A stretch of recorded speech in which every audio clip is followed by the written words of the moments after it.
which is storytelling, and she's about to present. Please give a warm welcome to Bianca de Silva.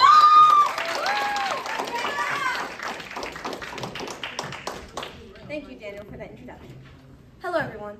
My name is Bianca, and today I'll be presenting my storytelling speech. The story of Adam and Eve, found in the Bible in Genesis chapter 3, as told by the Jesus Storybook Bible, written by Lloyd Jones, tells the first humans created by God and placed in the Garden of Eden. There they live in peace until they disobey God's command and eat the fruit of the tree of good and evil. Adam and Eve lived happily together in their beautiful new homes, and everything was perfect for a while, until the day when everything went wrong. God had a horrible enemy. His name was Satan. Satan had once been the most beautiful angel, but he didn't want to be just an angel. He wanted to be God. He grew proud and evil and full of hate, and God had to send him out of heaven. Satan was seething with anger and looking for a way to hurt God. He wanted to stop God's plan and stop this love story right there. So he disguised himself as a snake and waited in the garden. Now God had given Adam and Eve only one rule. Don't eat the fruit on that tree, God told them, because if you do, you'll think you know everything. You'll stop trusting me, and death, sadness, and tears will come. You see, God knew if they ate the fruit, they would think they didn't need him, and they would try to make themselves happy without him. But God knew there was no such thing as happiness without him, and life without him wouldn't be life at all. As soon as the snake saw his chance, he slithered silently up to Eve. Does God really love you? The serpent whispered. If he does, why won't he let you eat that nice, juicy, delicious fruit? Poor you. Perhaps God doesn't want you to be happy.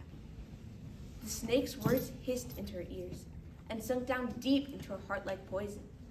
Does God love me? Eve wondered. Suddenly, she didn't know anymore. Just trust me, the serpent whispered. You don't need God. One small taste, that's all, and you'll be happier than you could ever dream. Eve picked up the fruit and ate some, and Adam ate some too. And a terrible lie came into the world. It would never leave. It would live on in every human's heart, whispering to every one of God's children, God doesn't love me. And it wasn't a dream. It was a nightmare. A dove flew from Adam's hand. A deer darted in a thicket. It was as if they were frightened by something. A chill was in the air. Something strange was happening.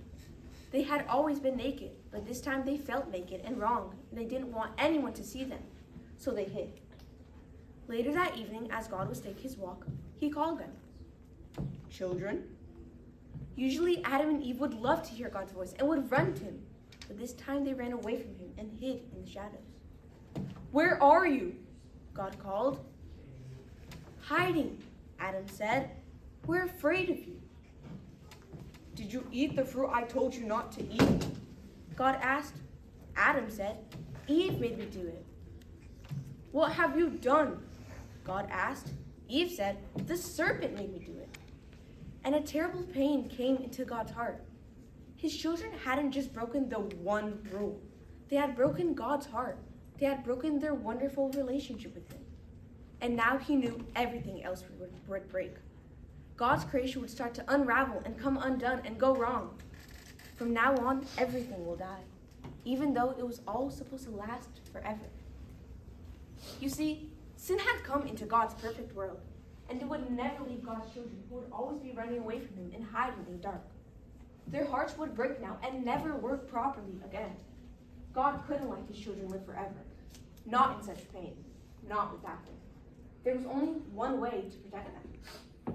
You will have to leave the garden now, God told his children, his eyes filling with tears.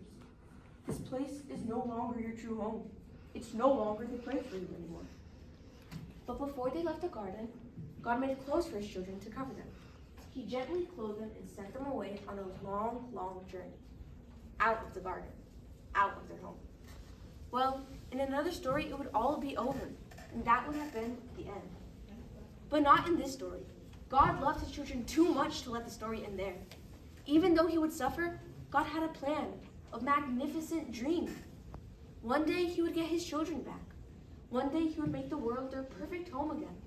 and one day he would wipe away every tear from his eyes. You see, no matter what, despite of everything, God would always love his children, with the never stopping, never giving up, unbreaking, always and forever love. And though they would forget him and run from him, deep in their hearts, God's children would miss him, always, and long for him. Before they left the garden, God whispered a promise to Adam and Eve.